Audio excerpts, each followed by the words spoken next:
अगला टॉपिक है heating effect of electric current. ये क्लास 10 में पढ़े थे। हाँ, क्लास 10 में पढ़े थे ये वाला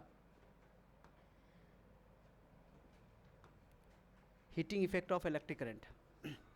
पढ़े थे क्लास 10 में इसको? क्लास 10 में नहीं था ये, विद्युत धारा का उसमें प्रभाव। हाँ, इलेक्ट्रिक करंट जब भी किसी वायर से फ्लो करता है तो वायर क्या हो जाता है, थोड़ी देर बाद गर्म हो जाता है। गर्म किस कारण से होता है, रीजन बताओ। गर्म हो जाता है, उसी फिनोमेना का नाम है heating effect of electric current. विद्युत धारा का तापीय प्रभाव या उसमें प्रभाव। गर्म क्यों होता है? क्योंकि तार का खुद का कुछ ना कुछ रेजिस्टेंस होता है। ओके, तो रेजिस्टेंस क्यों होता है? क्योंकि इलेक्ट्रॉन जब मूव करता है तो इलेक्ट्रॉन आपस में टकराता है, कॉलिजन होता है। कॉलिजन उसकी काइनेटिक एनर्जी हीट एनर्जी में कन्वर्ट हो जाती है। बस यही रीज़न है। तो वायर में करंट फ्लो होने के कारण जो हीट पैदा होता है, इस घटना को बोलते हैं heating effect of electric current. The phenomenon of production of heat in the resistor. Resistor मतलब वायर या कुछ भी कोई डिवाइस हो सकता है। When current flows through it is called heating effect of electric current. ये heating effect of electric current में हीट जो पैदा हो रहा है वो हीट किस पर डिपेंड करेगा? वो डिपेंड करेगा करंट पे। ओके, किस पर डिपेंड करेगा? करंट के स्क्वायर के डायरेक्टली प्रोपोर्शनल। मतलब क्या हुआ, ये जूल्स लॉ है।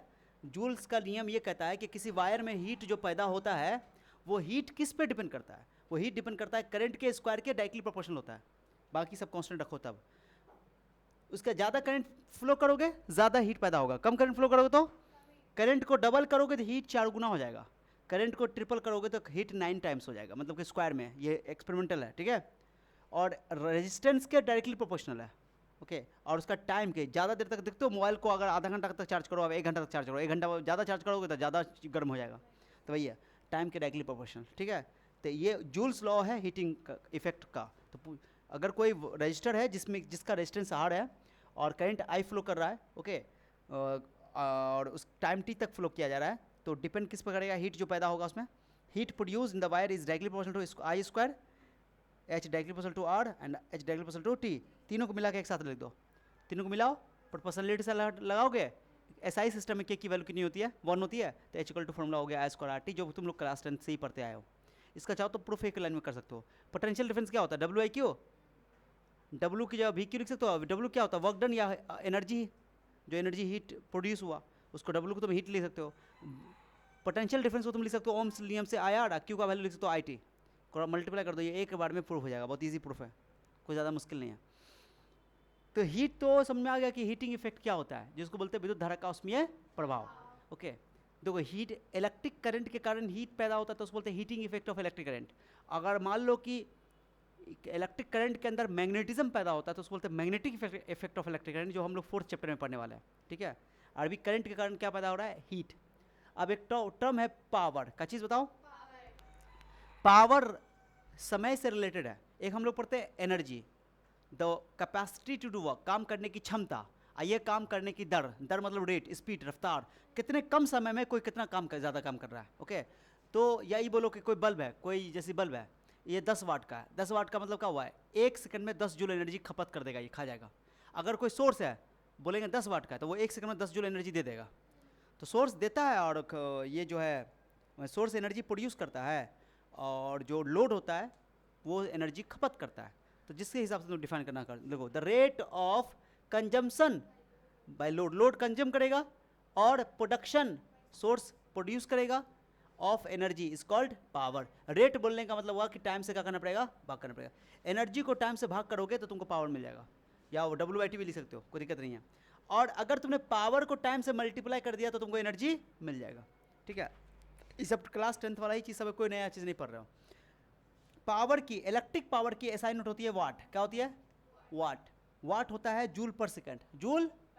अब पावर को टाइम से मल्टीप्लाई कर दोगे तो एनर्जी मिल जाएगा। तो वाट घंटा, वाट मिनट, वाट सेकंड, वाट घंटा, वो सब तुम्हारा एनर्जी का यूनिट हो जाएगा।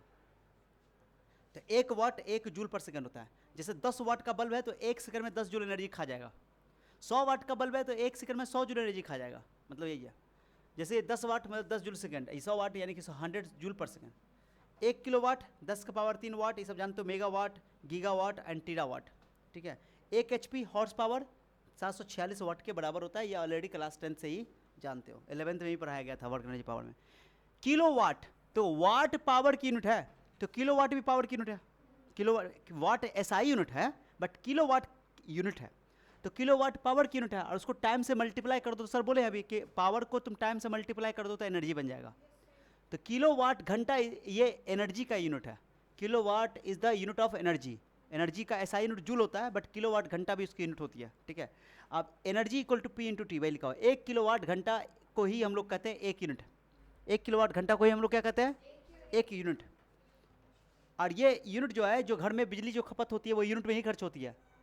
मान लो कि कोई डिवाइस है, जैसे कि कोई हीटर है, हीटर 1 किलोवाट का है। अगर हीटर 1 किलोवाट का है, 1 घंटा तक चलाया जाता है, तो वो 1 यूनिट बिजली खपत करता है, उसी बोलते हैं 1 किलोवाट घंटा, ठीक है।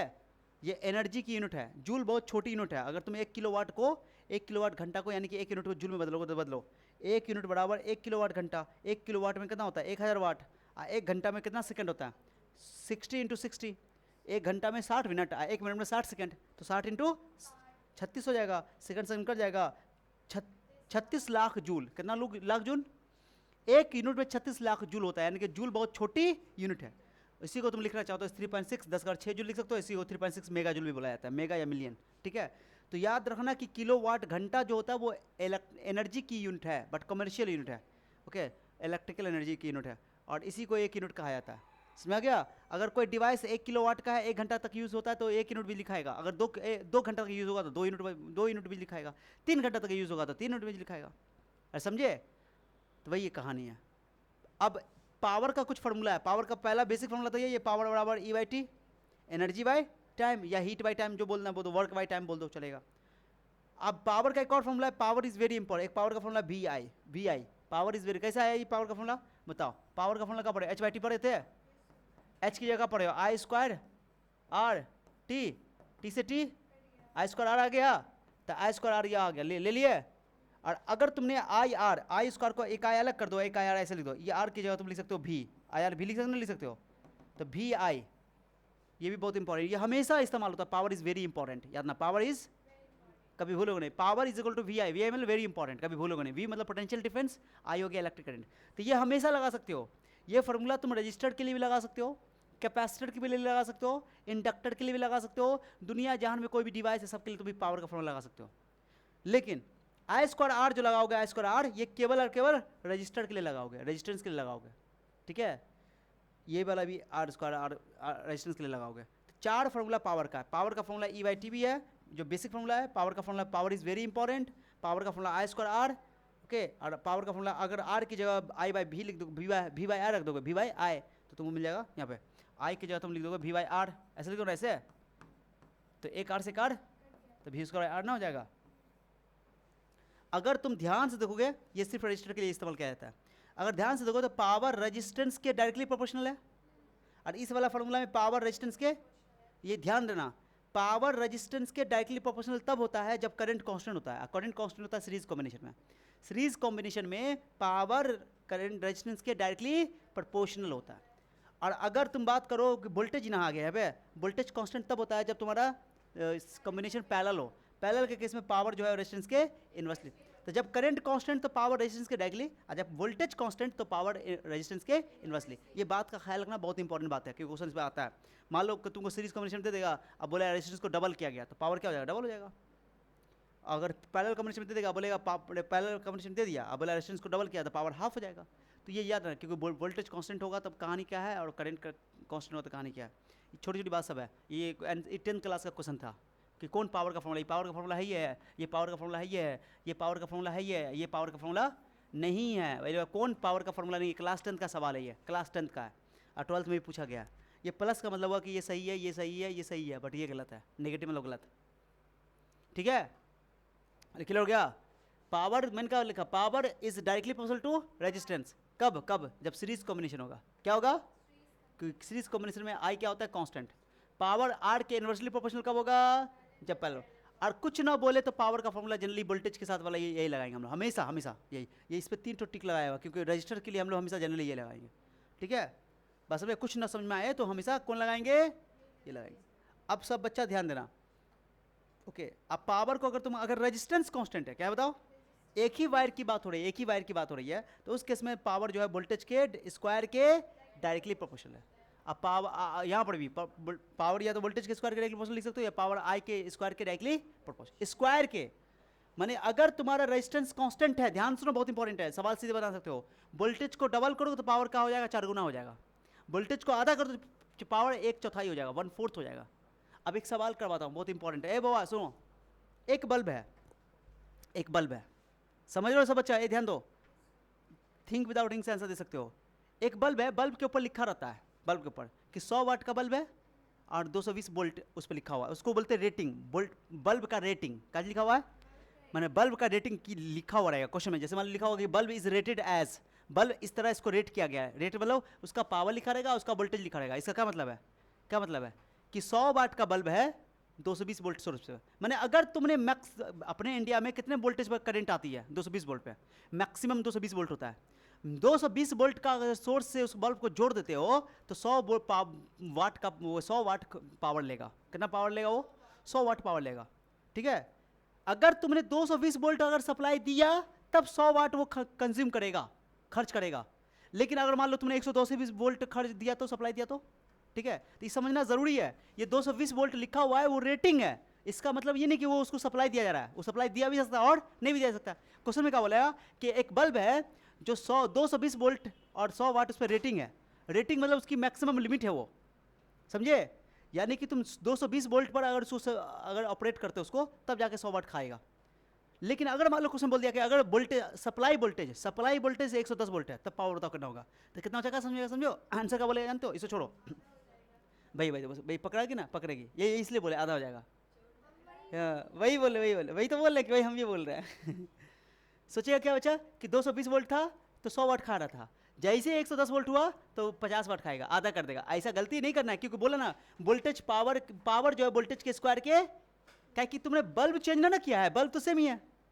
अरे बल्ब, वही बल्ब की बात ना हो रही है, तो बल्ब फिक्स है तो रेजिस्टेंस भी क्या होगा, फिक्स होगा, रेजिस्टेंस चेंज नहीं होगा। अगर बल्ब सेम है तो रेजिस्टेंस भी सेम रहेगा। तो ये रेटिंग है, इसको बोलते हैं रेटेड वोल्टेज, इसको बोलते हैं रेटेड पावर। ये सप्लाई वोल्टेज है, तो जो यहाँ पर खाएगा उसको बोलो कंज्यूम पावर, सप्लाई पावर नहीं, कंज्यूम पावर, ठीक है। अरे समझे बात को? तो दोनों में अंतर है। तो अब तुम बताओ, आंसर तो डायरेक्टली हो गया क्योंकि वोल्टेज के स्क्वायर के डायरेक्टली प्रोपोर्शनल है ना। तो वोल्टेज अगर आधा हुआ है तो पावर 1/4 हो जाएगा, यानी कि आंसर 25 वाट आएगा। थिंक विदाउट इंक से, थिंक विदाउट इंक से आंसर आ जाएगा, बहुत ईजी है। लेकिन बनाएंगे सर कैसे? बेसिक तरीका बता देता हूँ कि ये फॉर्मूला लगा दी, power equal to V square यार। ये हो गया पावर रेटेड, बोलो ये आइए वोल्टेज रेटेड। अभी रेटेड से माने रेटिंग वाला जो चीज़ लिखा हुआ है उससे रेटेड से तुम रेजिस्टेंस निकाल लोगे। क्या निकाल लोगे? ये फॉर्मूला है नहीं वाला फॉर्मूला, रेजिस्टेंस निकाल लोगे। रेजिस्टेंस कांस्टेंट है, रेजिस्टेंस चेंज ओके। चलो तो मैंने लिखा power is equal to V square यार। ये पावर कौन पावर है? इसको बोलो रेटेड पावर। इसको क्या बोलोगे? Rated voltage. अब मुझे यहाँ से आर निकालना है। क्या निकालना था? दर्ज बताओ क्या निकालना बताओ? आर निकालना है। तो आर इक्वल टू हो जाएगा V square by P, V square by B square क्या हो गया? इसको बोलोगे रेटेड वोल्टेज, इसको बोलोगे रेटेड पावर। रेटेड वोल्टेज कितना? जल्दी जल्दी जल्दी बताओ। 220 गुने 220 और रेटेड पावर बोलो 100 हो गया। 0 0 22 बसा, हाँ 484 ओम, यानी कि रेजिस्टेंस कितना आया? 400। चाहे उसको तुम बल्ब को यूज कर रहे हो या नहीं करो, पर रेजिस्टेंस कितना है? 484 ओम, ठीक है, वो आ गया। अब तुम रेजिस्टेंस निकाल लियो, अब फॉर्मूला लगाओगे, अब फिर लगाओगे P equal to V square यार, लिखोगे P equal to V square यार। बट इस बार रेटेड नहीं है बल्कि ये कंज्यूम पावर है। कौन पावर बताओ? और ये जो देख रहे हो इसको बोलो सप्लाई वोल्टेज या कंज्यूम वोल्टेज, है ना। सप्लाई वोल्टेज बोलो या कंज्यूम वोल्टेज बोलो। अब मैंने लिख दिया आर तो वही रहेगा, आर चेंज नहीं होगा, बल्ब सेम ही है, बल्ब सेम ही है। तो अब आर का वैल्यू 484 रख दो। अब वोल्टेज सप्लाई कितना बोला है? कितना बोला है क्वेश्चन में?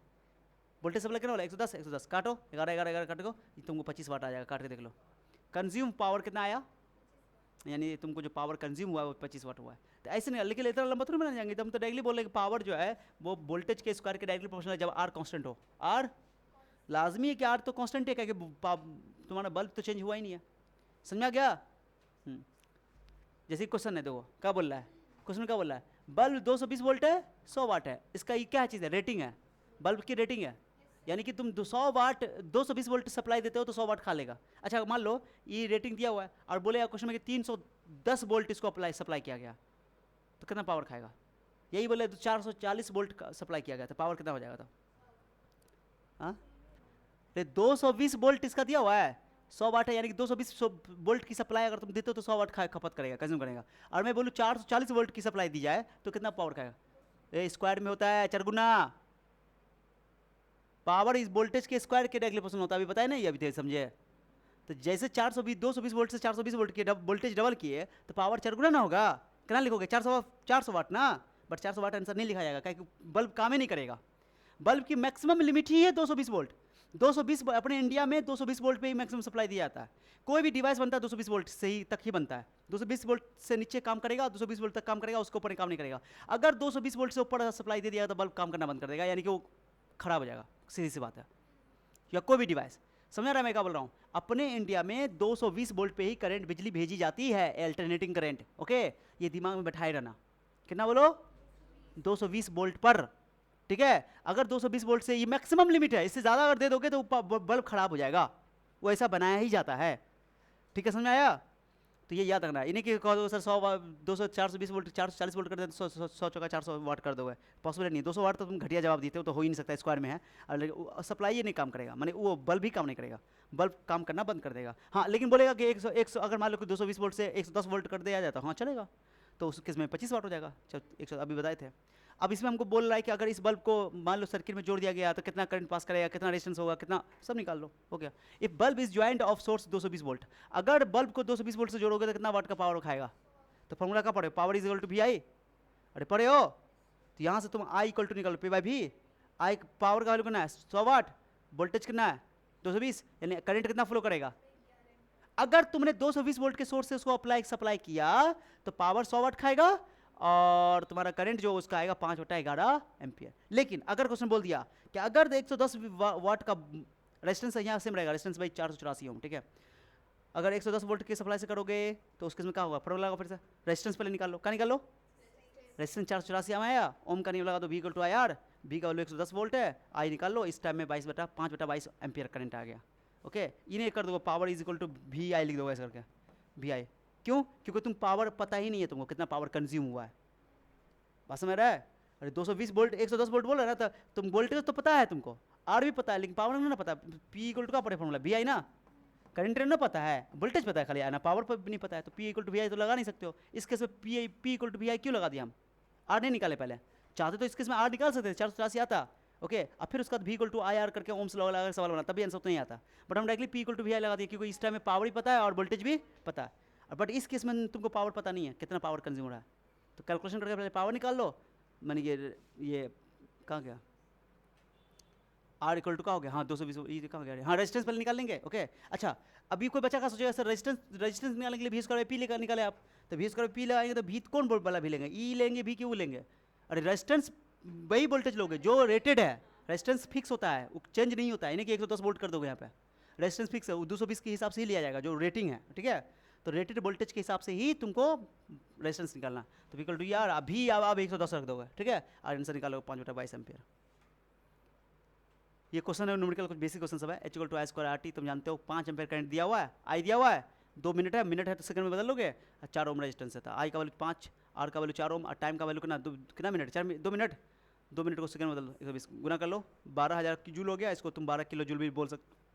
ओके, बोला कि 12 किलो जूल हीट जो प्रोड्यूस हो रहा है 2 मिनट के लिए 4 ओम के लिए, तो बोला कितना करंट आएगा, तो निकालो करंट यहाँ से फार्मूला लगा। H दिया हुआ है, R दिया हुआ है, T दिया हुआ है, H equal to I square RT, I निकालोगे तो √H/RT, वैल्यू पुट करके आंसर निकालोगे। क्लियर है? 5 एम्पियर। उल्टा क्वेश्चन, बेसिक क्वेश्चन सब है। अब ये क्वेश्चन देखो, ये क्वेश्चन देखो, कल लिखा हुआ बोले तो ये 220 वोल्ट 100 वाट, ये 220 वोल्ट 50 वाट, ठीक है। इसका रेजिस्टेंस निकाल लो, 484 ओम आएगा, निकाल के देख लो। इसका रेजिस्टेंस निकालोगे तो भाई R equal to V square by P, okay, 968 ohm, ठीक है। अब बोल रहा है क्वेश्चन, ध्यान सुनो, क्वेश्चन बोल रहा है, कहाँ गया? इसको जोड़ा गया 110 वोल्ट के सोर्स से, सप्लाई किया गया, इसको भी सप्लाई दिया गया 110 वोल्ट के सोर्स से, है ना। सप्लाई वोल्टेज पता है तो तुम पावर कंज्यूम निकाल सकते हो, पावर कंज्यूम निकाल सकते हो। अरे समझे? ये 484 ओम कैसे निकाल दिया? हम निकाले हैं ऐसे करके, R equal to V square by P। कौन भी लोगे इसमें, कौन भी लोगे? ओके, और 100 वाट वाला लोगे। आंसर आएगा तुमको कितना? 484 ओम ऑलरेडी निकाल चुका है। इसका जब निकाल लगाओगे तो इसका आंसर आएगा 968 ओम, ठीक है, हिसाब से।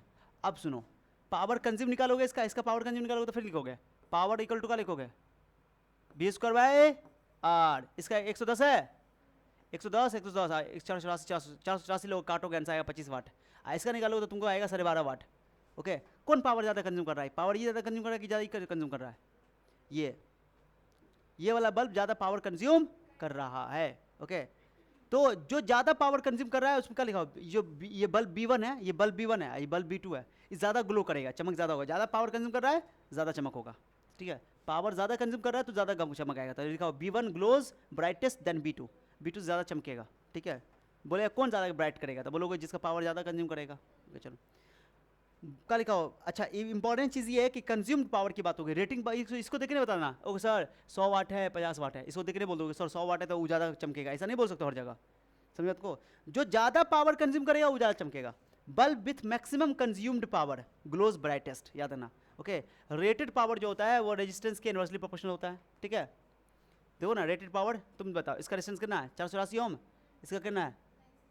देखो जिसका रेटेड पावर ज़्यादा था बोलो उसका रेजिस्टेंस कम।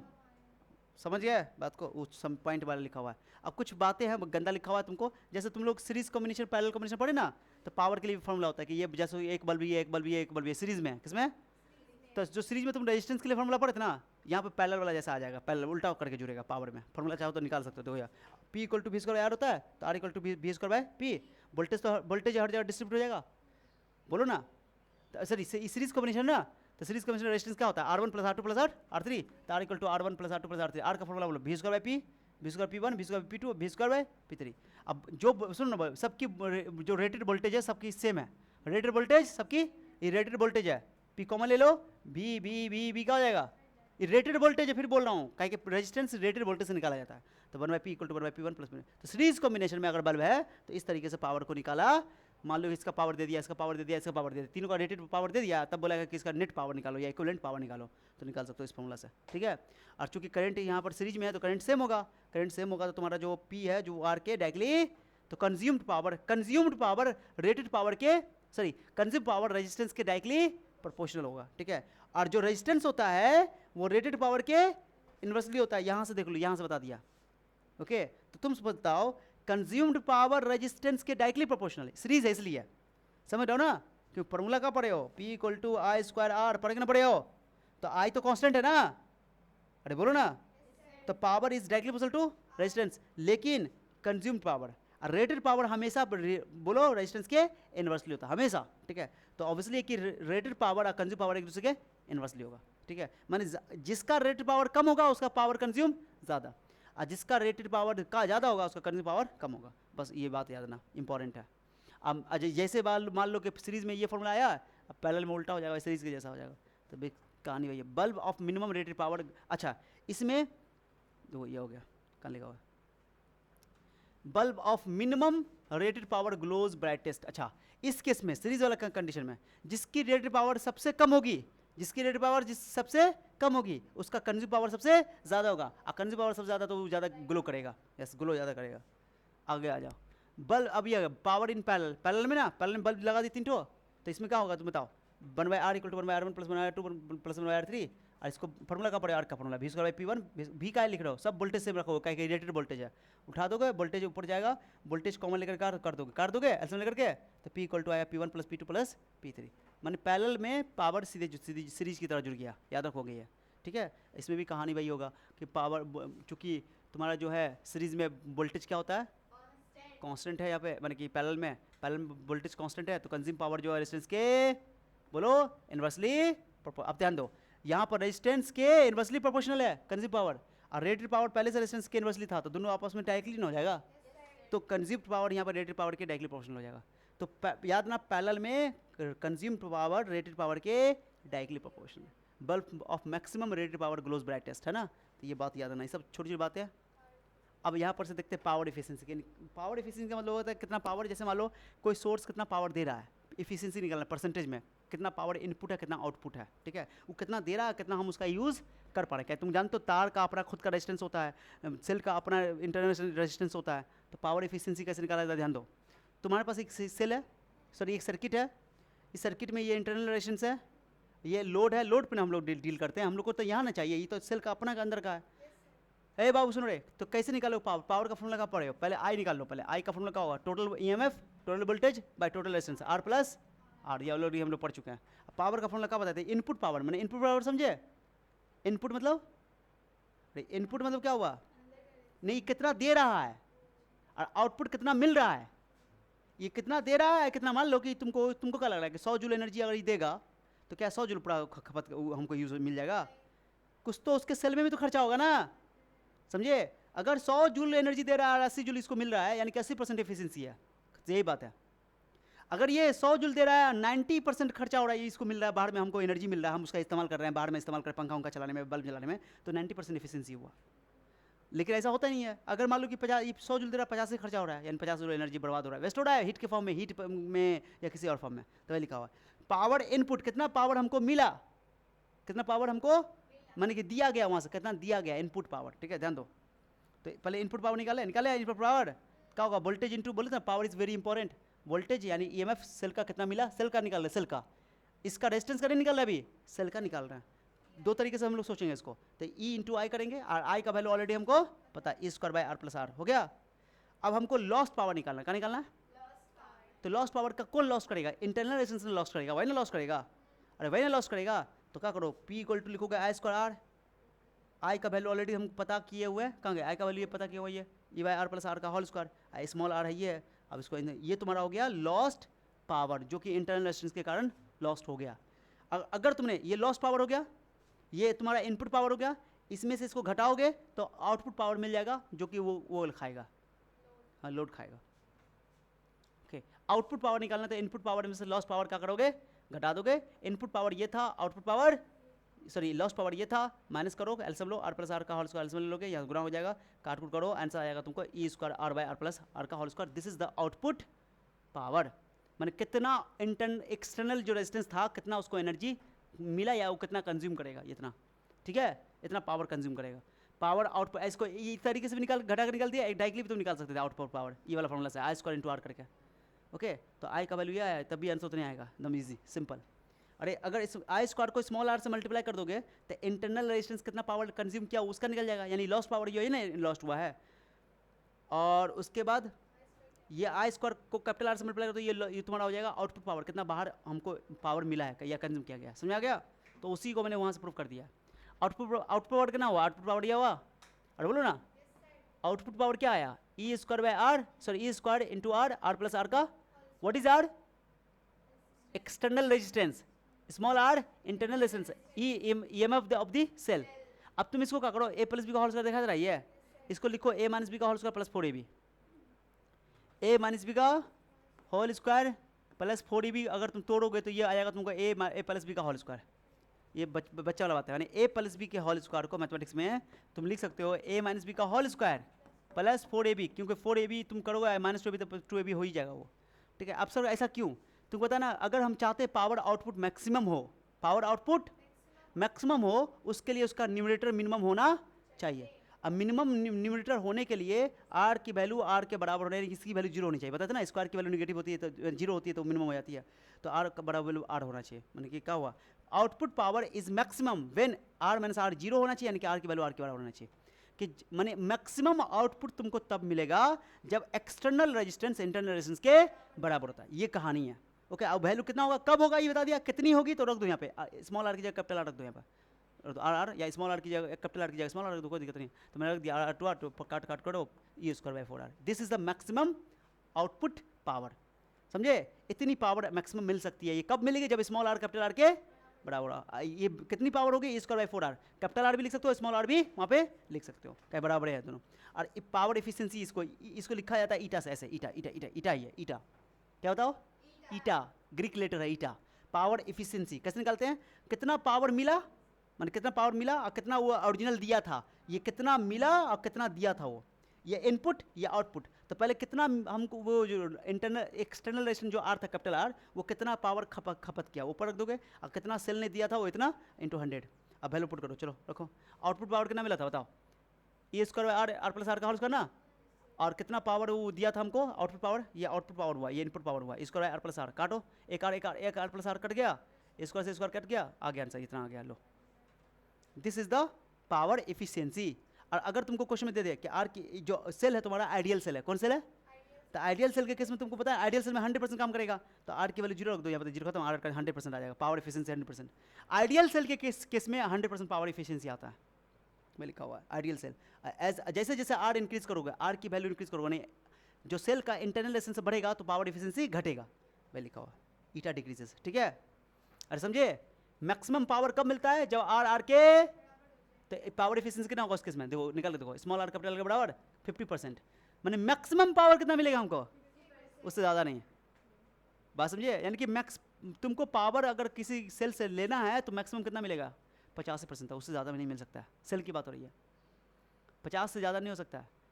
वो तुम लोग पढ़े थे कि फ्यूल सेल होता है, फ्यूल सेल, ओके। ये सेल जो हम लोग पढ़े, सेल तो जनरली तुम्हारा गैल्वेनिक सेल है ना, इसकी मैक्सिमम पावर 50% है। गैल्वेनिक सेल जो तुम लोग पढ़े, सॉरी फ्यूल सेल जो पढ़े थे, उसका पावर एफिशिएंसी 70% तक होता है, 70% तक होता है, जो बिना पॉल्यूशन का उसके चलता है फ्यूल सेल।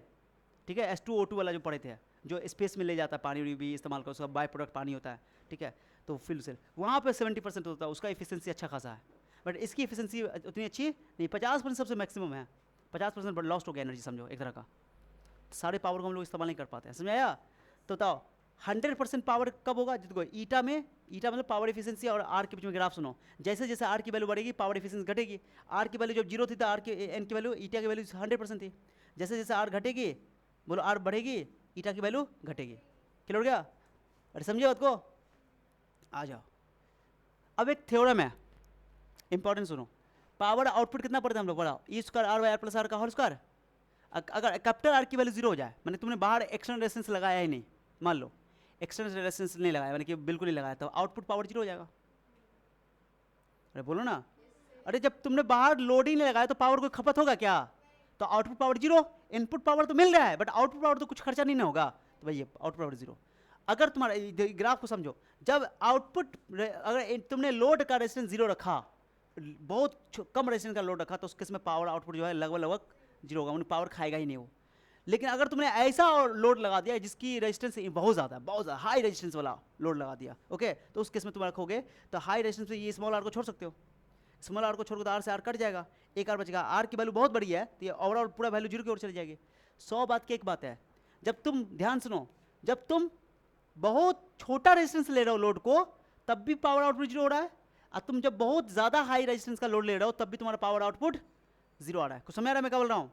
हाँ, माने लो रेजिस्टेंस का भी पावर आउटपुट कितना आ रहा है? 0, और हाई रेजिस्टेंस, बहुत हाई रेजिस्टेंस का भी पावर आउटपुट ले रहे हो तो 0, दोनों केस में, ओके। इसका मतलब है कि जब तुम्हारा लोड का रेजिस्टेंस कम है तब भी पावर आउटपुट 0 है, और लोड का रेजिस्टेंस तुम्हारा बहुत ज़्यादा तब भी पावर, यानी बीच में कहीं ना कहीं मैक्सिमम होगा, माने एक बार धीरे धीरे बढ़ेगा फिर घटेगा। माने ये ग्राफ ऐसा होता है, ग्राफ को ऐसे समझो, ग्राफ का बहुत बड़ा मीनिंग है कि जब तुम्हारा आर की वैल्यू 0 थी तो पावर आउटपुट 0 था, जब आर की वैल्यू बहुत बड़ी हो गई, तब भी बोलो तब भी तुम्हारा पावर आउटपुट का वैल्यू 0, यानी बीच में एक मैक्सिमम पॉइंट मिलेगा, यही पॉइंट ई वाला। माने पावर आउटपुट कभी ना कभी मैक्सिमम होगा, ओके। कब होगा वो देखना है। पावर आउटपुट किसी बात हो रही है? हाँ, मैक्सिमम पावर तुम जानते हो कितना? अभी निकाल कर आए थे, E square by 4r, E square by 4r, okay. ये मैक्सिमम आउटपुट कब आता है? अभी पढ़ के आए हो, जब स्मॉल आर कैपिटल आर के बराबर होता है। अगर तुम इस पॉइंट को, ग्राफ है ये, ग्राफ याद रखना है इसको, ओके। ग्राफ, ये इस ग्राफ से बहुत ज़्यादा इंपॉर्टेंट इन्फॉर्मेशन मिलेगा, वो समझो मैं जो बोल रहा हूँ। मैक्सिमम कब मिलता है पावर? जब स्मॉल आर कैपिटल आर के मैक्सिमम पावर का वैल्यू कितना होता है? ई स्क्वायर बाय 4r, अभी निकाले, अभी प्रूव किए थे, ठीक है। चलो, और दो और कोई पॉइंट को तो देखोगे तुम, देखो स्टार्टिंग में जैसे जैसे तुम कैपिटल आर बढ़ाते जाओगे पावर आउटपुट बढ़ता जाएगा, एक टाइम आएगा कि मैक्सिमम हो जाएगा। उसके बाद आर की वैल्यू बढ़ाओगे तो पावर आउटपुट घटेगा, और बहुत बड़ा कर दो तो पावर आउटपुट 0 हो जाएगा, ठीक है। अब मैं तुमको बोल रहा हूँ कि मैक्सिमम पॉइंट पर मैक्सिमम पावर मिल गया, ओके। ये मैक्सिमम पावर की बात है जब R small R capital R के बराबर है। बाकी जितने भी तुम पॉइंट को देखोगे, मैं तुम बोलो बताओ, ये जो पावर, ये वाला पावर, ये पावर है ना, किस आर पे मिल रहा है? R1 पे भी मिल रहा है और R2 पे भी मिल रहा है। मैंने दो ऐसा रेजिस्टेंस है, एक छोटा रेजिस्टेंस है, एक, दो अलग अलग रेजिस्टेंस के लिए पावर की वैल्यू सेम है। ये मैं समझाना चाह रहा हूं, ये दो अलग अलग रेजिस्टेंस के लिए पावर की वैल्यू सेम है। समझा ना मैं क्या बोल रहा हूं? फिर से बोलो, दो अलग अलग रेजिस्टेंस के लिए पावर की वैल्यू देखो ना, यहाँ पर पावर, ये पावर और ये दो अलग अलग रेजिस्टेंस है कि नहीं है, लेकिन पावर क्या है, सेम है। ये यहाँ पर देखो, ये इस वाले रेजिस्टेंस पे इस पे पावर सेम ही है। दो डिफरेंट रेजिस्टेंस के लिए पावर सेम है, उसको R1 R2 मैंने दे दिया। जरूर कि क्वाड्रेटिक ग्राफ बनेगा, क्वाड्रेटिक। ओके, आप देखो सॉल्व करते हैं इसको, चला जाओ, अब आ जाओ। मैंने लिखा दो, एक चीज़ यानी एक बात लिखा यहाँ पर ध्यान से अगर देखोगे कि R की वैल्यू यानी कि इंटरनल रेजिस्टेंस की वैल्यू कैपिटल R से बहुत बहुत बड़ी होती है, कैपिटल R से बहुत बड़ी, तो इसको हटा दोगे, इसको हटा दोगे, तो इस जो तुम्हारा पावर आउटपुट है वो रेजिस्टेंस के डायरेक्टली प्रोपोर्शनल हो जाता है।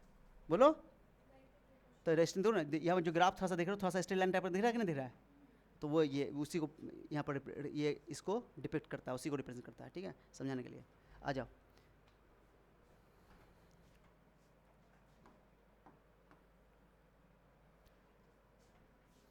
अभी मैं पूरा ड्राइव करके बता दे रहा हूँ, मेन है इसका इन्फॉर्मेशन। पहले बताओ मैक्सिमम पावर कब होता है, इसको बोलते हैं मैक्सिमम पावर थ्योरम। क्या बोलते हैं इसको, जल्दी बोलो। बताओ मैक्सिमम आउटपुट कब, power maximum output power maximum कब होता है, जब स्मॉल आर कैपिटल आर के बराबर होता है। कितना होता है, तो E²/4R। ठीक है, अब उसके बाद को दो डिफरेंट रेजिस्टेंस के लिए पावर सेम होता है। ठीक है, अब वो दो डिफरेंट रेजिस्टेंस के लिए जो होता है वो R1 R2 जो देख रहे हो तुम, ये बराबर होता है स्मॉल आर स्क्वायर के। ये भालो, ये याद रखना बहुत, ये रिश्ता को हम ड्राइव कर रहे हैं, चाहते तो डायरेक्टली लिख सकते थे हम। ठीक है, मैंने जब R1 × R2 R² के बराबर होता है, ओके, तब जाकर के मान लो कि मैं तुमको एक क्वेश्चन देता हूँ, देखते हैं। जैसे मैं बोलूँ R का वैल्यू 10 ओम है, कितना ओम है बताओ, 10 ओम है।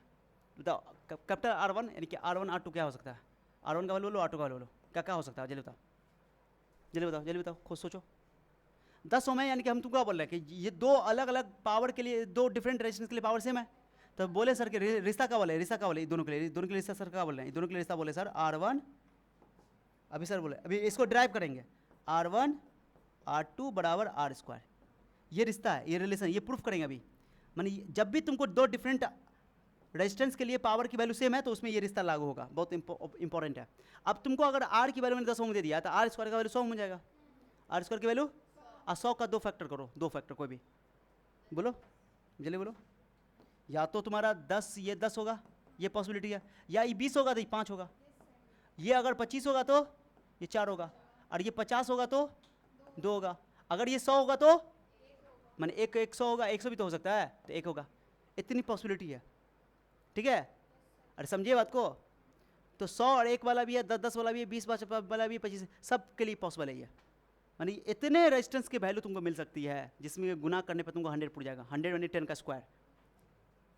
समझ आया। अब इसको मैं प्रूफ कर देता हूँ कि कैसे ये रिजल्ट आया। वो रिजल्ट तुमको प्रूफ करने के लिए थोड़ा मैथमेटिक्स है यहाँ पे। ओके, क्वाड्रेटिक बन जाएगा। दो ये तुमको पावर आउटपुट का फॉर्मूला क्या पड़े बताओ, पावर आउटपुट का फॉर्मूला ये पड़े E²/R +R², उसको मैंने P बोल दिया, क्या बोल दिया, P। अब ऐसे क्रॉस गुना कर दो, क्रॉस गुना कर दो, तब P से गुना, A + B का हौसला लगता है इसको, A² + B² = 2RP × P। तुम जिसको समझ में आएगा ठीक है, नहीं तो दिक्कत डायरेक्टली रिजल्ट याद रखना है। ठीक है, चलो PR² मल्टीप्लाई करो, PR² और 2PR, ये स्क्वायर उठा के लिया, क्वाड्रेटिक बन गया ये। क्वाड्रेटिक हम किसके यहाँ पे किसका वैल्यू निकालना चाह रहे हैं बताओ, हम निकालना चाह रहे हैं इस कैपिटल R की वैल्यू, मैंने कैपिटल R का दो वैल्यू होगा, R1 और R2, जैसे अल्फा बीटा होता है ना। तो ये चूंकि ये जो देख रहे हो तुम, ये क्वाड्रेटिक है, क्वाड्रेटिक के क्वेश्चन दिखाई दे रहा है कैपिटल R में, तो ये x की तरह काम करेगा, x² की जगह, समझे, AX² + B + C है ना। ओके, मैंने यहाँ पर क्या कर दिया, कैपिटल R यहाँ पर, ये कैपिटल R दिख रहा हो, और कैपिटल R यहाँ पर कहीं, यहाँ पर मैंने ये दोनों में कैपिटल R कॉमन ले लिया है, कैपिटल R, तो 2P - E² हो गया, और ये PR² ये जो कांस्टेंट है उधर लिख दिया। ठीक है, अब तुम जानते हो कि ये A का वैल्यू काम करेगा, ये B का काम करेगा, और ये पूरा C का काम करेगा। ठीक है, लगा दो A = P, B = इतना, क्वाड्रेटिक है। अब तुम क्वाड्रेटिक फॉर्मूला पढ़ते अल्फा × बीटा क्या होता है, C/A। तो C का वैल्यू बोलो कितना होगा, C का वैल्यू होता है PR²। हाँ, अरे बोलो ना, और अल्फा की जगह यहाँ पे R1 रखोगे, और बीटा की जगह R2 का, दो इसका रूट्स होगा, एक R1 एक R2, तो PR², ये एक की वैल्यू तुम्हारा P है, P से P कर दो, रिजल्ट आ गया, ये रिजल्ट आ गया, एक रिजल्ट ऐसे भी आ गया। दूसरा रिजल्ट ये कि तुम D = 0 कर दो, क्या कि मैक्सिमम मैंने यहाँ पर बोला D की वैल्यू 0, हाँ, यानी कि अच्छा ये तो हो गया तुम्हारा, एक रिजल्ट आ गया। अब तुम बताओ मैक्सिमम वैल्यू की बात हो रही है, क्या हो रही है, मैक्सिमम की बात हो रही है। मैक्सिमम कहाँ पे मिल रहा है, जहाँ पे दोनों R1 R2 दोनों बराबर है। ये वो पॉइंट है जहाँ पे R1 R2 बराबर है, R1 R2 बराबर है, R1 R2 बराबर है, यानी कि दोनों रूट्स इक्वल है, और दो इक्वल रूट्स के लिए D की वैल्यू क्या होती है, बोलो 0, यानी वो पॉइंट है जहाँ पे R1 R2 क्या आपस में बराबर है। मैथमेटिक्स पढ़े हो ना, कि जहाँ पे दो रूट्स इक्वल हो जाती है वहाँ पे D की वैल्यू क्या हो जाती है, 0, खत्म। समझ आ गया। तो हमने D को 0 के बराबर कर दिया। ये दूसरा पॉइंट बता रहा हूँ, दूसरा पॉइंट, यहाँ से बी स्क्वायर माइनस 4ac कर क्या है, बी की वैल्यू उठाकर यहाँ से रख दिया, कैलकुलेशन करोगे तो तुमको आराम से maximum power E square by 4r जो आया था ना वही प्रूव हो जाएगा दोबारा। एक तो वहाँ उस कंडीशन से प्रूव कर दिया, एक मैथमेटिक्स का इस्तेमाल भी करके प्रूव कर दिया maximum power. This is the maximum power E square by 4r। और मैक्सिमम पावर कब होता है, जब R small R capital R के बराबर होता है, या R1 R2 के बराबर होता है, जो बोलना है बोल दो, ठीक है। और ये दो डिफरेंट रेजिस्टेंस के लिए बोलो पावर सेम होता है, वो कब होता है, जब R1 R2 के बराबर स्मॉल आर स्क्वायर के बराबर हो। अब इसमें एक खास बात बताता हूँ तुमको, मैंने एक एग्जाम्पल लिखा, लो तुम्हारे लिए एग्जाम्पल लिखा मैंने, स्मॉल आर का वैल्यू कितना ले लिया, जल्दी जल्दी बताओ, 10 ओम, ओके। अब 10 ओम लिया था, आर स्क्वायर का वैल्यू 100 ओम हो जाएगा। 100 ओम को तुम कैसे लिख सकते हो, जल्दी बताओ सर, का कैसे लिख सकते, जल्दी जल्दी बताओ। 100 इंटू 1 बोलो ना रे, 100 into 1, 50 into 2, 25 into 4, 25 into 5, okay. इतनी पॉसिबिलिटी है। R1 की वैल्यू 100, R2 की वैल्यू, R2 की वैल्यू 1 ओम, R1 की वैल्यू 50 ओम, R2 की वैल्यू 2 ओम।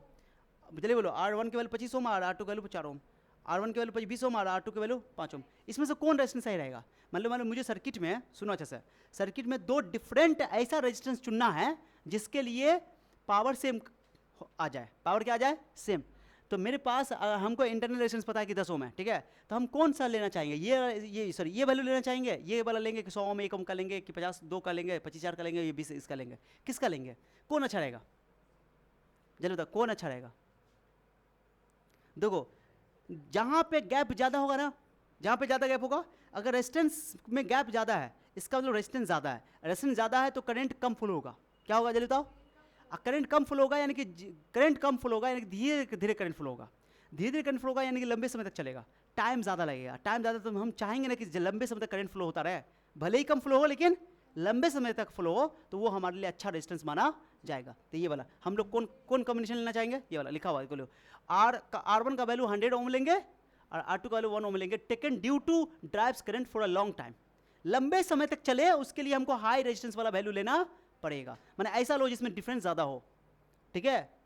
अरे ये भी पॉसिबिलिटी है, ये भी पॉसिबिलिटी है, ये भी पॉसिबिलिटी, ये भी पॉसिबिलिटी है, मैंने 50 ओम 2 ओम लोगे तभी पावर सेम आएगा, 25 ओम 4 ओम लोगे तभी पावर सेम आएगा, 20 ओम लोगे 5 ओम लोगे तभी पावर सेम आएगा, 100 ओम लोगे 1 ओम लोगे तभी पावर सेम आएगा, लेकिन ज़्यादा देर तक कौन टिकेगा, ये वाला 100। करंट भले इसमें कम आए बट ज़्यादा देर तक रहेगा, ये चीज़ है। तो ये मैंने स्क्वायर हटा के रूट चढ़ा दिया, समझा दिया, समझ में आ गया अच्छे से, ये हो गया। चलो अभी तक जितना पढ़े हो, अभी जो हम पढ़ाए हैं तुमको मैक्सिमम पावर थ्योरम पढ़ाए हैं, मैक्सिमम पावर थ्योरम एग्जाम में लॉन्ग टाइम में आता है कि मैक्सिमम पावर थ्योरम क्या है, आ जाओ दिखा देता हूँ, आ जाओ सर। मैक्सिमम पावर थ्योरम, ये जो तुमको मैंने पढ़ाया मैक्सिमम पावर, ये मैक्सिमम पावर थ्योरम पढ़ाया है। पहले तुमको इनपुट पावर बता दिया, लॉस पावर बता दिया, फिर आउटपुट पावर बता दिया, तुम चाहो तो आउटपुट पावर डायरेक्टली भी लिख सकते हो, ये तुम्हारा आउटपुट पावर था, इसको मैक्सिमम करने के लिए मैंने बोला कि मैक्सिमम करना, तो इसके लिए मैंने ड्राइव यहाँ कर दिया, तुमको ये करना है, ये वाला काम करना पड़ेगा। मैक्सिमम तब होता है जब स्मॉल आर कैपिटल आर के बराबर होता है। अब कितना होता है maximum value, E square by 4r। Power efficiency इस केस में, मैक्सिमम के केस में पावर एफिशिएंसी 50% आता है, मैक्सिमम केस में पावर एफिशिएंसी। और पावर एफिशिएंसी क्या होता है, तो पावर एफिशिएंसी होता है सर इनपुट ऊपर आउटपुट पावर, नीचे इनपुट पावर इंटू 100, समझे कितना आउटपुट पावर है, कितना खाया, ओके, कितना वो दिया था वो, अरे समझे बात को, ये सारी बातें मैंने समझा दिया। और उसके बाद मैंने बोला तुमको कि मैक्सिमम पावर मिलता है जब R1 R2 के बराबर होता है, या स्मॉल आर कैपिटल आर के बराबर होता है, और उसका वैल्यू इतना होता है, बता दिया। अब बाकी दो डिफरेंट रेजिस्टेंस के लिए पावर सेम होता है, जैसे जैसे तुम स्मॉल कैपिटल आर की वैल्यू बढ़ाते जाओगे, एक और वैल्यू मैक्सिमम होगा, फिर बाद में घटेगा, ये सारी बात बता दिया। ये तुमको मैक्सिमम पावर वहीं तक वो चलेगा, ओके। और दो डिफरेंट रेजिस्टेंस के लिए पावर सेम होता है, उसमें आर स्क्वायर के रिलेशन बराबर, ये सब साबित कर दिया। इसको तुमको बस समझने के लिए है, बाकी तुमको रिजल्ट याद रखना है, क्या याद रखना है, हाँ यस, मैंने मैं तुमको बता दिया। और ये बता दिया कि जो कौन वैल्यू सेलेक्ट करोगे, वो वैल्यू जिसमें रेजिस्टेंस का गैप ज़्यादा हो। अब चलो, एक होता है बैटरी रेटेड, वो तो पावर बल्ब रेटेड बता देता है, बल्ब का रेटिंग, अरे बल्ब रेटिंग बता दी ना, बल्ब की रेटिंग में पावर और वोल्टेज लिखा होता है। और एक होता है बैटरी रेटेड, जैसे मेरे पास बैटरी था, हमने उस दिन दिखाया था तुमको, ध्यान देना, तुम इस बैटरी को देख करके तुम आराम से इसका वोल्टेज निकाल सकते हो, कितना वोल्टेज का है, गौर से देखो। तो बैटरी मेरे पास देख रहे हो, बैटरी पे ये लिखा होता है, ए सुनो रे लड़के, बैटरी पे ये लिखा होता है ऐसा कुछ, एच मतलब समझे, एम्पियर घंटा। पहले बताओ एच किसकी यूनिट है, जल्दी बताओ किसकी यूनिट है, एच एम्पियर और टाइम, एम्पियर क्या है, करंट। रे लड़की ऐसे ऐसे हड़बड़ाओ नहीं, हड़बड़ाओ, हुलबुल हुलबुल नहीं करो। ए एच है, ये एग्जाम में पूछा हुआ, बता रहा हूँ मैं इसलिए। ए एम्पियर, एम्पियर मतलब करंट, और घंटा मतलब टाइम, करंट को टाइम से मल्टीप्लाई क्या मिलेगा, चार्ज मिलेगा, चार्ज की यूनिट है ये, एग्जाम पूछा हुआ है, ठीक है, देख के पता कर लो। उसका किलोवाट घंटा तो जानते हो एनर्जी की है, इसको दिक्कत नहीं है। तो ये चार्ज दिया हुआ है, और ये तुमको ये बोलो किलोवाट घंटा यूनिट एनर्जी दिया हो, कितना एनर्जी खपत होगा, ओके। इस पे बैटरी पे यही लिखा होता है, कहीं ना कहीं लिखा होगा, बहुत छोटा होता है, 1.5 वोल्ट भी लिखा हुआ, ये तो 1.5 वोल्ट है, ये वोल्ट लिखा हुआ है, कहीं ना कहीं लिखा होगा, जितनी बैटरी आती है उस पर लिखी रहती है ये चीज़, ठीक है। कहाँ यार इतना छोटा है, पता नहीं चल रहा है। चलो कोई बात नहीं, लिखा हुआ है, हाँ लिखा हुआ है 1 यूनिट, इसमें 1 यूनिट लिखा हुआ है, ठीक है। और चार्ज लिखा हुआ है 1015, ठीक है, चेक कर लेंगे, चलो ठीक है। एक जगह लिखा हुआ है, थोड़ा सा पता चल रहा है, छोटा छोटा लिखा हुआ, ठीक है गाइस। तो चार्ज लिखा रहता है, क्या लिखा रहता है, और तो चार्ज, पहले चार्ज निकालो, Q इक्वल टू, ये Q समझ गया हम, चार्ज है ये, तो 10 एम्पियर घंटा, तो पहले घंटा को तुमको सेकंड में बदलना पड़ेगा, 16 × 60 36 हो गया, सेकंड सेकंड कट जाएगा, क्या एम्पियर होता है कूलम पर सेकंड, ये हो गया तुमको 36,000 कूलम, 36,000 कूलम चार्ज निकल गया। अब उसके बाद तुमको ये जो तुमको दिया किलोवाट घंटा, ये वर्क हो गया या एनर्जी हो गया, जो बोलो वर्क बोलो या एनर्जी बोलो, तो दिया हुआ 10 घंटा 10 किलोवाट 1000 घंटा, इतना गुना कर दो, ये हो जाएगा तुमको बताओ 36 लाख कि सॉरी 36 करोड़, इकाई दहाई सैकड़ों जो भी है, छोड़ो इस वैल्यू को ले लोगे। और उसके बाद हमको EMF निकालना है, बैटरी का कितना वोल्टेज है, ये बैटरी कितना वोल्टेज देगा हमको, EMF इसका कितना होगा सेल का, तुम निकाल सको इसके हिसाब से, W/Q करके, V = W/Q होता है ना, मैं W का वैल्यू निकाल दियो, Q वाला भाग करो, आंसर हो जाएगा 1000 वोल्ट। एग्जाम्पल मैंने तुमको लिया है, ये 1000 वोल्ट का नहीं है, इसके हिसाब से नहीं सोचना। मैं ये बोल रहा हूँ कि बैटरी के ऊपर ये लिखा होता है, बड़ा बड़ा बैटरा इन्वर्टर बैटरा नहीं होता है, उस पर लिखा रहता है, ये लिखा रहता है और ये लिखा रहता है, उसकी हेल्प से तुम चार्ज निकालो और एनर्जी निकाल लो, और दोनों को डिवाइड करके तुम उसका EMF निकाल सकते हो सेल का। सेल का डायरेक्टली EMF लिखा हो कोई जरूरी नहीं है, ठीक है, बड़े बड़े बैटरी पे, जैसे इसमें लिखा हुआ सेल का EMF 1.5 वोल्ट, अब सेल का EMF यहाँ पर लिखा हुआ है, ठीक है, और यहाँ पर सेल का एक EMF लिखा हुआ है और एनर्जी लिखा हुआ है, तो वहाँ से अब तुम ये भी निकाल सकते हो, चार्ज भी निकाल सकते हो, चाहो तो, है ना, फॉर्मूला लगा के। क्लियर हो गया।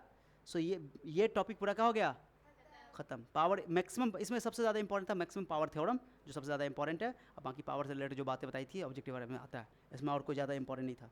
और जूल्स लॉ खाली एक बार शॉर्ट टाइम में आ सकता है, जा इसको हम सेव क्या कर दिए, वो चल लिखे होंगे कुछ कुछ, ओके। अगला टॉपिक चलता है, ठीक है। अच्छा आ जाओ, दो डिवाइसेस के बारे में आप पढ़ना है, इंस्ट्रूमेंट के बारे में, गैल्वेनोमीटर पढ़ना है, आमीटर पढ़ना है, वोल्टमीटर पढ़ना है, पोटेंशियोमीटर वायर पढ़ना है, मीटर ब्रिज पढ़ना है, 5 टॉपिक है, खत्म हो जाएगा, ठीक है, सब हो जाएगा। सबसे ज़्यादा इंपॉर्टेंट अभी जो पढ़ेंगे पोटेंशियोमीटर वायर, जो लॉन्ग टाइप का क्वेश्चन यहाँ से आता है, ठीक है। अब ध्यान दो, सबसे पहले सुनो रे बुआ, गैल्वेनोमीटर का डिवाइस तुम देखे होगा, ठीक है। गैल्वेनोमीटर का काम बताता हूँ तुमको, कितने बच्चों को क्या लगता है गैल्वेनोमीटर जो है सिर्फ करंट मापता है। तो गैल्वेनोमीटर वो डिवाइस है जो सर्किट में करंट है कि नहीं है उसकी जांच करता है, कितना है उसको मतलब नहीं है, उसको जांच करता है, डिटेक्ट करता है। तो it is a device which is use to detect the current, माने करंट की उपस्थिति की जांच करता है। हाँ, छोटे छोटे करंट को मापता भी है, छोटे छोटे करंट को, बड़े बड़े करंट को नहीं मापता, बल्कि छोटे छोटे करंट को मापता है, जैसे मिली एम्पियर करंट को मेजर कर लेगा, माइक्रो एम्पियर करंट को मेजर कर लेगा, ठीक है। जैसे मान लो दीवार है, कहते हैं ना बारिश के मौसम में दीवार में झटका लगता है, होता है ना, कभी कभी सुने को नहीं सुने हो, छोड़ना तो पसीना को, तो दीवार में कभी कभी बारिश पानी आ जाती है घर में, तो झटका लग जाता है, सुने ना, करंट लग जाता है, तो कितना करंट फ्लो कर रहा है, तो चाहो तो उसके लिए तुम निकाल सकते हो, सॉरी करंट है कि नहीं है ये जांचना है, तो तुम गैल्वेनोमीटर का इस्तेमाल करो। गैल्वेनोमीटर में एक नीडल होता है, क्या होता है बताओ, एक पॉइंट होता है, अगर करंट होगा तो वो नीडल हिलेगा, डिफ्लेक्शन शो करेगा, माने मुड़ेगा वो अपनी जगह से, ठीक है। अरे समझ रहे हो, एकदम आँख खोल लो, आँख खोलो, इंपॉर्टेंट टॉपिक यहाँ से है, ठीक है, आँख खोल लो, जवान हो जाओ, ठीक है। तो बोले बताओ गैल्वेनोमीटर क्या है, एक डिवाइस है जो इलेक्ट्रिक करंट को डिटेक्ट करता है, पता करता है, जांच करता है कि है कि नहीं है, छोटे छोटे करंट को मापता भी है, ठीक है। तो लिखा हुआ है it is use to detect the electric current and छोटे छोटे करंट को it is measure the current of very small range, जैसे मिली एम्पियर माइक्रो एम्पियर के करंट को मापता भी है। It is very sensitive device. जानते हो गैल्वेनोमीटर को चलाने के लिए, मेरी बात ध्यान सुनो, ये बहुत ही नाजुक डिवाइस है, नाजुक, संवेदनशील, सेंसिटिव। क्यों, अगर ज़्यादा करंट इसे पास हो गया ना अगर, तो ये काम करना बंद, खराब, इसलिए करें ज़्यादा करंट कोई मापता नहीं है। अगर धोखा से ज़्यादा करंट वाला सर्किट भी इसको जोड़ दिए तो ये गैल्वेनोमीटर क्या हो जाएगा, लुल। हाँ, तुम वहाँ पे पता करोगे जहाँ पे मान लो कभी कभी छोटी करंट फ्लो कर रही है, जैसे हमारे बॉडी में भी करंट फ्लो कर रही है, तो इंसान के शरीर में करंट का फ्लो कर रहा है, तो उसके लिए भी डिवाइस बहुत सारा होता है, ओके, उसको बोलते हैं इम्पल्स रेट, ठीक है। तो उसको डिवाइस करने के लिए, तो उसी टाइप का उसमें भी काम होता है, बहुत ही सेंसिटिव डिवाइस होता है। छोटे छोटे करंट है तो छोटे छोटे करंट को मापने के लिए कोई टेंशन नहीं है, सेंसिटिव डिवाइस लगा दी जाती है। लेकिन अब मान लो हमको डिवाइस अगर सर्किट में 5 एम्पियर करंट मापना है, 10 एम्पियर करंट मापना है, तो फिर गैल्वेनोमीटर से काम, तो उसके लिए एमीटर का इस्तेमाल किया जाता है। एमीटर गैल्वेनोमीटर को ही मॉडिफाई करके बनाया जाता है, ठीक है। अब वोल्टमीटर पोटेंशियल डिफरेंस मापता है, वो भी गैल्वेनोमीटर को ही मॉडिफाई करके बनाया जाता है। अभी तुमको चुटकी में समझा देंगे, याद करेंगे हाँ, सब देखते रहो, पहले समझ आ गई है, समझ में आया क्या बोला? गैल्वेनोमीटर एक डिवाइस है जो करंट को डिटेक्ट करता है, उसका छोटी छोटी करंट की वैल्यू को सर्किट में मापता भी है। ये बहुत ही सेंसिटिव डिवाइस है, बहुत ही सेंसिटिव डिवाइस है। It is connected in series. हाँ, इसको सर्किट में रेजिस्टेंस के साथ सीरीज में जोड़ते हैं, मैंने जो भी एलिमेंट दिया हुआ है, कोई भी एक्सटर्नल रेजिस्टेंस है ना, या बल्ब है या कुछ भी है, उसके साथ सीरीज में लगाते हैं। सीरीज में इस तरह, सीरीज का मतलब कि इस तरह लगाओ ताकि जो करंट है उस रेजिस्टेंस से पास करे उतना ही इस गैल्वेनोमीटर से भी पास करे। मैंने सीरीज का मतलब हुआ कि करंट सेम गुजरना चाहिए।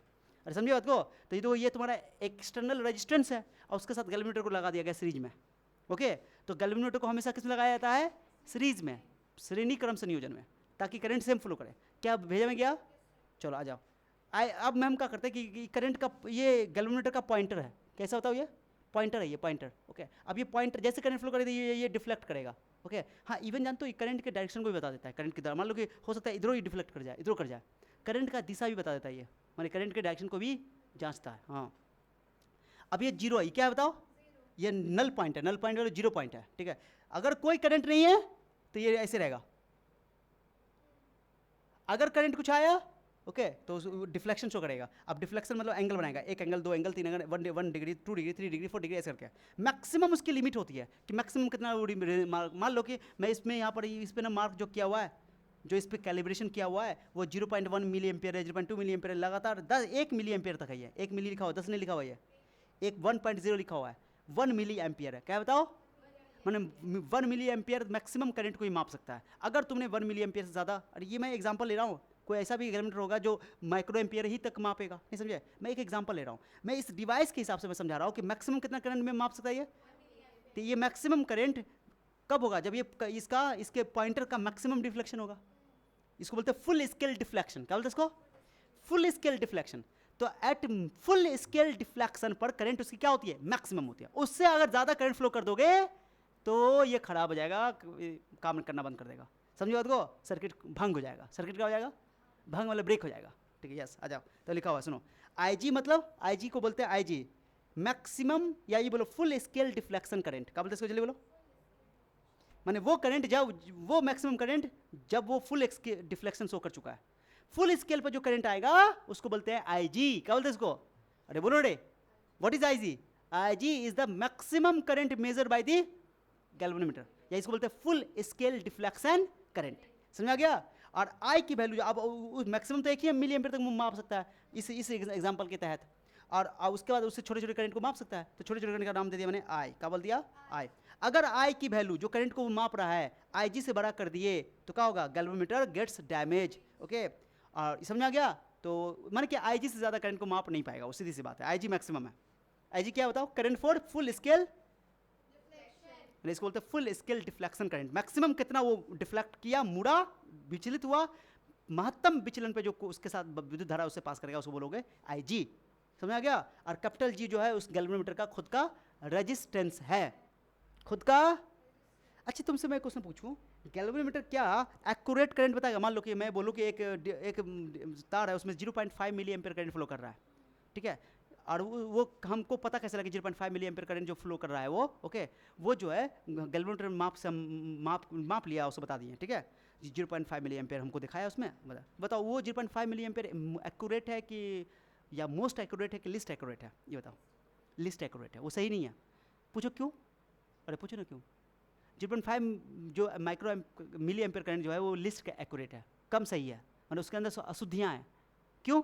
क्योंकि गैल्वेनोमीटर का खुद का भी, जिस तार में उसको लगाया गया होगा, तार का खुद का रेजिस्टेंस होगा, करंट जा रहा है, उसे गुजर रहा है ना, तो 0.5 मिली एम्पियर ये बताया हमको। बट इसका भी तो खुद का रेजिस्टेंस है, बोलो रे, इसका भी खुद का रेजिस्टेंस है ना।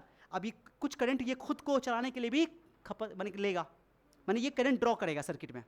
तो वो रेजिस्टेंस था, मान लो कुछ, इसका भी कुछ रेजिस्टेंस इसका और सर्किट का दोनों जुड़ जाएगा, रेजिस्टेंस ज़्यादा हो जाएगा तो करंट कम हो जाएगा, यानी कि एक्चुअल में ये करंट कम मापा है, जबकि होना चाहिए 0.5 मिली एम्पियर से थोड़ा ज़्यादा होनी चाहिए। यानी कि इतनी ध्यान नहीं तुम्हारा कि रेजिस्टेंस बढ़ गया तो करंट ज़्यादा ना होना चाहिए, अरे रेजिस्टेंस बढ़ गया तो करंट कम हो गया होगा, कम होकर ना मापा है वो, इसका मतलब ज़्यादा होना चाहिए था। तो एक्यूरेट डिवाइस नहीं है ये। एक्यूरेट डिवाइस के लिए कोई और तरीका है अपने पास। मैंने एक्यूरेट जानते हो, मोस्ट एक्यूरेट डिवाइस वो होता है जो करंट न ले। करंट अगर करंट नहीं लेता है ये खुद चलाने के लिए, इसको चलने के लिए, तो समझो मोस्ट एक्यूरेट डिवाइस है। हाँ, बट कौन नहीं लेगा वो बात करेंगे आगे, बट ये तो लेता है करंट। ये लिस्ट एक्यूरेट है, वेरी सेंसिटिव डिवाइस है, क्योंकि इसमें अगर आईजी से ज़्यादा करंट पास कर दिए, आईजी से, तो ये सर्किट भंग हो जाएगा, लुल हो जाएगा, यस लुल हो जाएगा। क्या समझ आ गया बात को? और कैपिटल जी क्या है? कैपिटल जी क्या है? कैपिटल जी क्या है?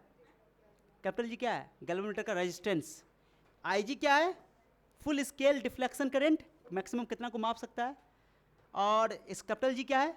गैल्वेनोमीटर का रेजिस्टेंस। याद रखना है, नहीं तो भूल जाओगे तो मार मार के फुला देंगे।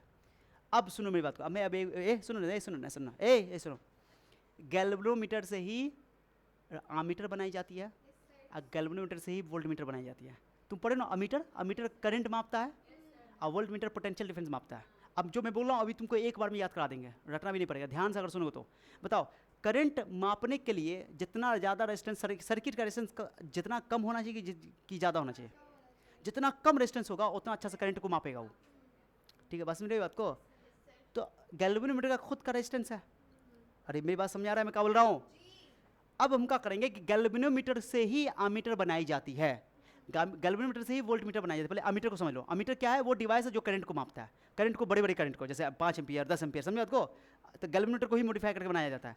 तो क्या करते हैं कि गैल्वेनोमीटर के रेजिस्टेंस को घटाने की जरूरत है, ताकि वो करंट को सही से ज़्यादा माप सके। और उसका जो कैलिब्रेशन होता है ना, कैलिब्रेशन यही रहता है, बस कैलिब्रेशन को खाली खरोच करके उसके यहाँ पर निशान लगा देते हैं, 1 एम्पियर 2 एम्पियर 3 एम्पियर, समझिए बात को। बस उसको थोड़ा सा अच्छा करने के लिए, उसके क्या बोलते हैं, उसके इसके रेंज को बढ़ाने के लिए क्या करते हैं कि उसमें एक सेटअप करते हैं ताकि उसका रेजिस्टेंस घट जाए।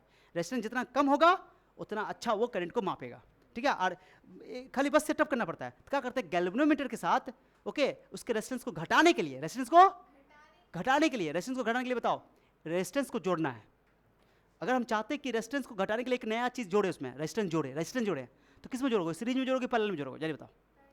पैरेलल में। तो घटाना है, पैरेलल में क्या होता है? पैरेलल में छोटे से छोटा आता है, और सीरीज में बड़े से। तो हम क्या करेंगे कि गैल्वेनोमीटर से अगर आमीटर बनाना चाहते हैं ताकि वो करंट को मापे, तो करंट को अच्छा से मापेगा तभी जब रेजिस्टेंस सर्किट का बहुत कम हो, माने गैल्वेनोमीटर के डिवाइस का बोलो रेजिस्टेंस बहुत कम हो।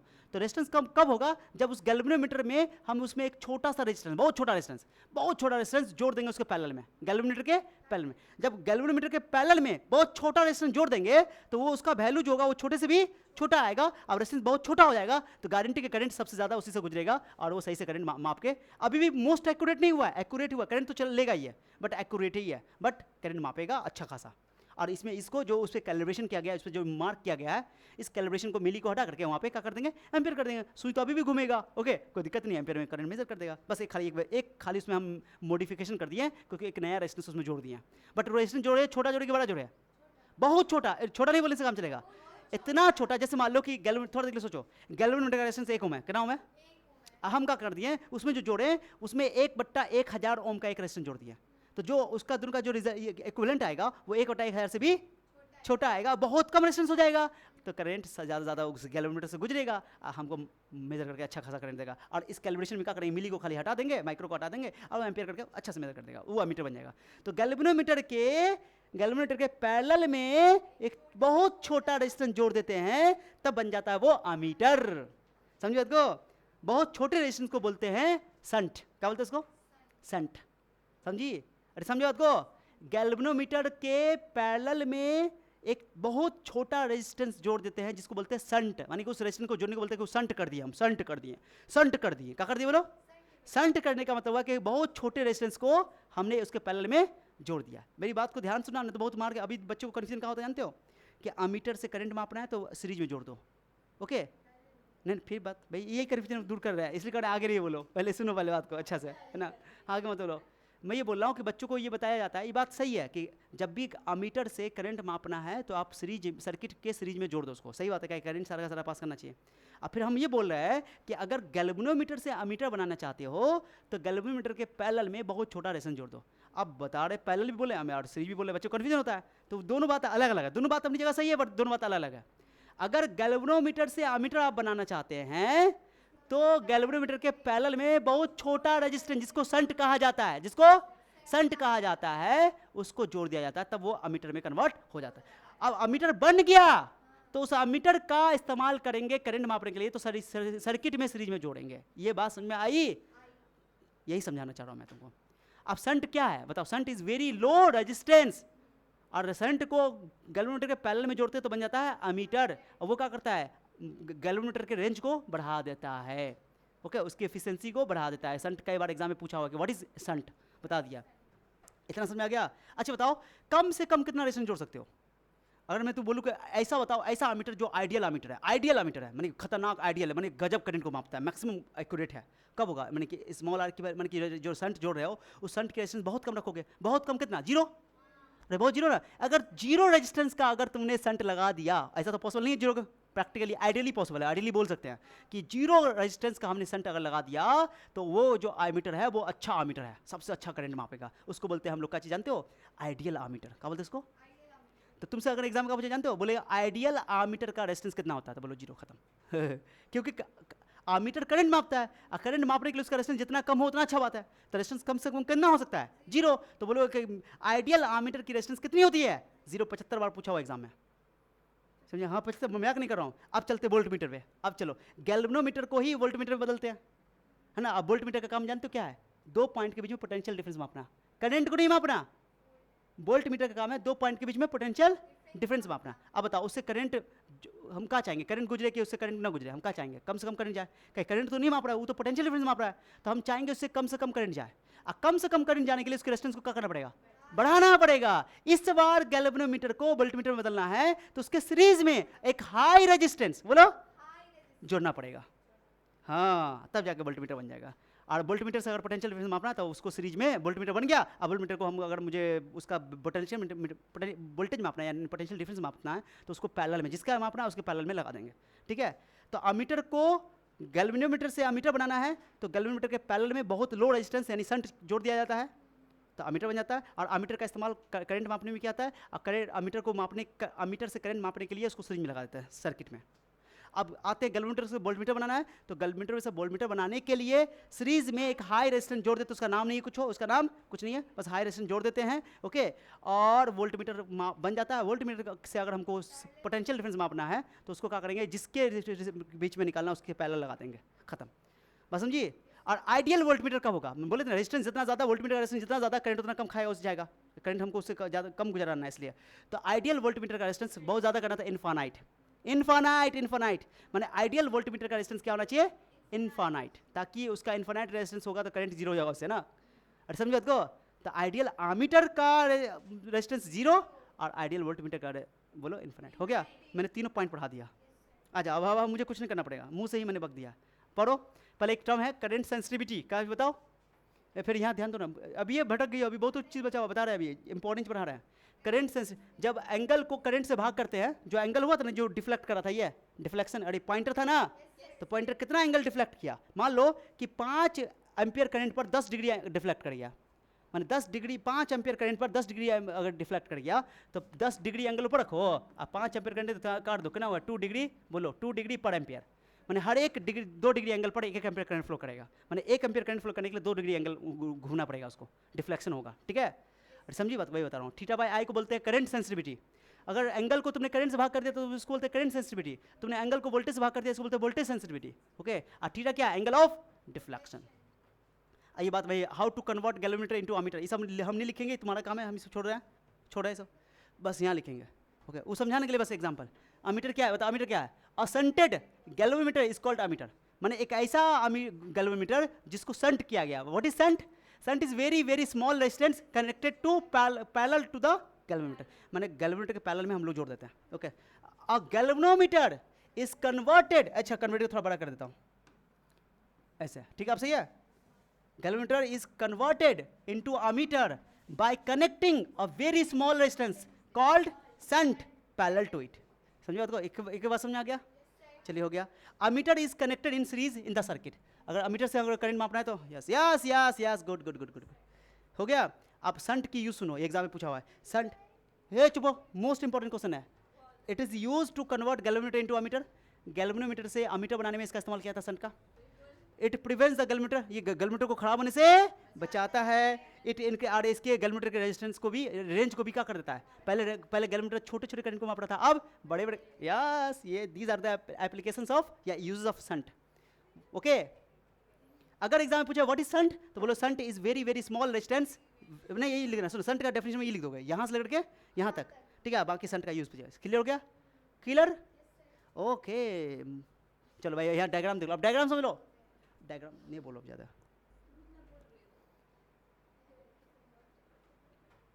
डायग्राम देखो। ए वो देखो, सुनो, जानते हो गैल्वेनोमीटर के बारे में कि गैल्वेनोमीटर के अंदर घुस के देखना है, कंस्ट्रक्शन देखना है, उसका बनावट देखना है, किस सिद्धांत पे काम करता है ना, ये सभी हम लोग पढ़ेंगे चौथा चैप्टर में। मैं फिर से वहाँ पढ़ेंगे गैल्वेनोमीटर को, वहाँ पढ़ेंगे उसके इंटरनल स्ट्रक्चर को कि गैल्वेनोमीटर किस सिद्धांत पे काम करता है, कैसे रोटेट करता है, ठीक है। उसको बोलते हैं मूविंग कॉइल गैल्वेनोमीटर, माने यही को गैल्वेनोमीटर है, क्योंकि इसमें कॉइल ई घूम रहा है ना, तो किस सिद्धांत पे काम करता है वहाँ पढ़ने वाले हैं।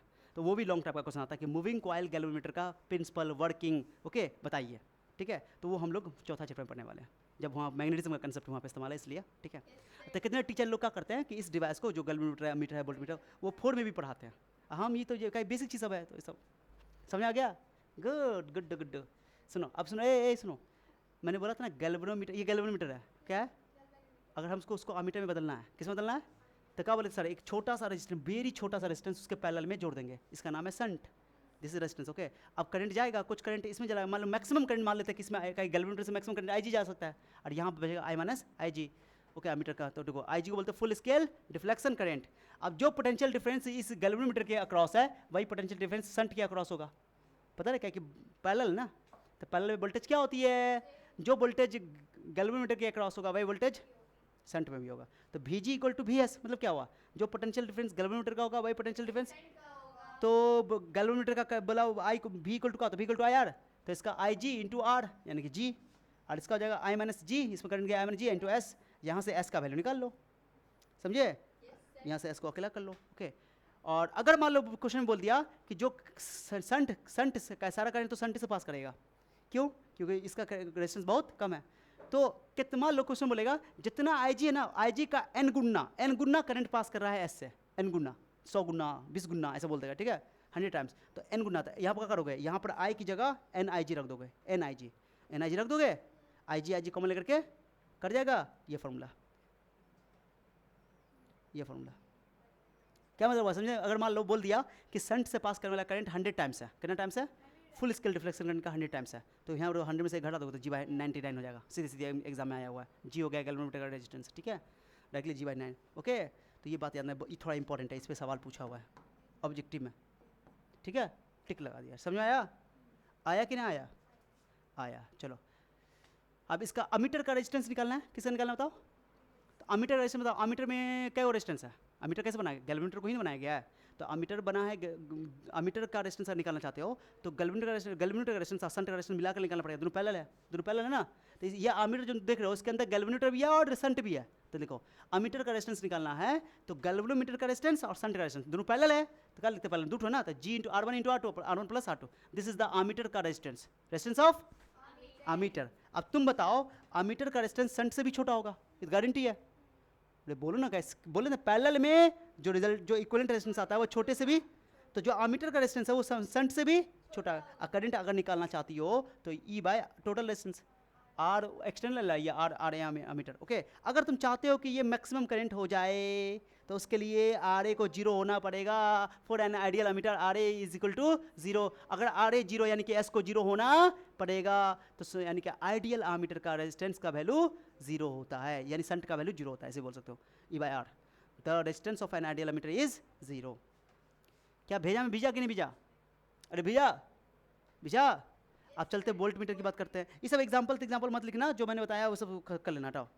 ये एग्जाम्पल जैसे यहाँ पे एग्जाम्पल लिखा होता है ना, ये वाला एग्जाम्पल, ये वाला हाउ टू कन्वर्ट गैल्वेनोमीटर, ये एग्जाम्पल लिखने की जरूरत नहीं है, बस तुमको यहाँ से स्टार्ट करना है। कुछ समझ आया? बाकी सब थ्योरी से लिखोगे, ये सब एग्जाम्पल लिखने की जरूरत नहीं है समझाने के बाद, मैंने तुमको पहले समझा दिया। अगर आप चाहते हो गैल्वेनोमीटर को अमीटर में बदलने के लिए तो आपको हाई रेजिस्टेंस को उसके सीरीज में जोड़ना पड़ेगा।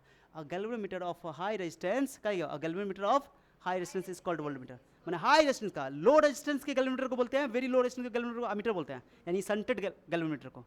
और यहाँ पर हाई रेजिस्टेंस का तब बनेगा जब उसके सीरीज में एक हाई रेजिस्टेंस को जोड़ देंगे। क्या लिखा हो? अ galvanometer is converted into a voltmeter by connecting a high resistance in series to it, okay। और वोल्टमीटर से अगर वोल्टेज निकालना चाहते हो तो उसको पैरेलल में लगाना पड़ेगा, सारी बातें हैं, ओके। तो यहाँ पर एक मेरे पास गैल्वेनोमीटर था, उसके सीरीज में एक हाई रेजिस्टेंस को हमने लगा दिया, तो और IG करंट जा रहा है, IG करंट हो गया। चलो तो आई जी। अब बताओ वोल्टेज बताओ, इसका गैल्वेनोमीटर का वोल्टेज बताओ तो V इक्वल टू आई जी ना, बोलने में समझ लग रहा है। तो टोटल रेजिस्टेंस हो गया R प्लस जी, ये तुम्हारा वोल्टमीटर का रेजिस्टेंस हो गया R प्लस जी, तो हो गया आई जी इंटू आर जी, हो गया। खत्म करो यहाँ से, और यहाँ से R निकालो, तो R को R निकालो, ये वाला R जो एक्सटर्नल रेजिस्टेंस तुमने लगाए हो, R निकालना चाहते तो इसको उठा के लगाना पड़ेगा, माइनस हो जाएगा, और आई जी से भाग करना पड़ेगा। तो आई जी से भाग कर दिया, अब ये आई जी इसके बटा में, आई जी इसके बटा में, तो ये आंसर आ गया। ठीक है, इसको छोड़ दो। अगर तुमको मान लो क्वेश्चन बोल दिया कि n टाइम्स आई जी का पास कर रहा है, n टाइम्स कितना बताओ, तो तुमको ये फॉर्मूला लगा देना। जैसे वहाँ पर डिवाइड में होता ना, ये सुनो,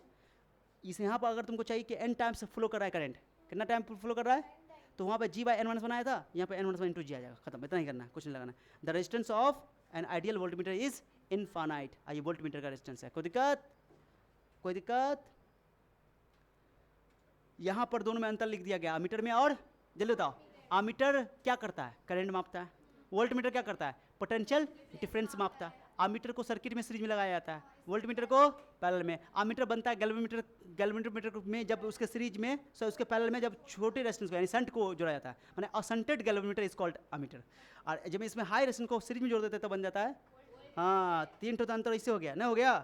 देखो, it major the current, it connected in the series with the sir, हो गया, करेक्ट। इट आइडियल अमीटर का वोल्ट, आइडियल अमीटर का रेजिस्टेंस 0 होता है, आइडियल वोल्टमीटर का इनफाइनाइट होता है। कुछ दिक्कत? ओके, ये बाबू आप एनर्जी नहीं है हमको। मीटर ब्रिज बच गया है, और एक बच गया पोटेंशियोमीटर वायर, सबसे ज़्यादा इंपॉर्टेंट, मोस्ट एक्यूरेट डिवाइस है ये, मोस्ट एक्यूरेट डिवाइस। हाँ, जो तुमको वोल्टेज मापने में, हाँ हाँ हाँ, बताएंगे जब पढ़ाएंगे तो। अब पढ़ाएंगे, सबसे ज़्यादा लॉन्ग टाइप का क्वेश्चन यहीं से आता है। अभी जितना पढ़ाए ना तीनों टॉपिक, उससे केवल शॉर्ट टाइप या ऑब्जेक्टिव, बट लॉन्ग टाइप का यहाँ से मीटर ब्रिज से स्टार्ट करेंगे। ओके, तो कल के लिए इसको छोड़ दो। ओके, बाकी तुम चाहो तो पूरा को नोट कर, जा स्क्रीनशॉट का देंगे, नोट्स भेजे हुए तो का स्क्रीनशॉट का, हाँ लो फिर भी स्क्रीनशॉट ले लो, हमको क्या दिक्कत है। लो गिनो, 1 2, हाँ रेटिंग फिर भी तो क्या, नोट्स भेजे हुए ना, चलो ना, कल मीटर ब्रिज पढ़ेंगे हम लोग। Okay guys, that's all.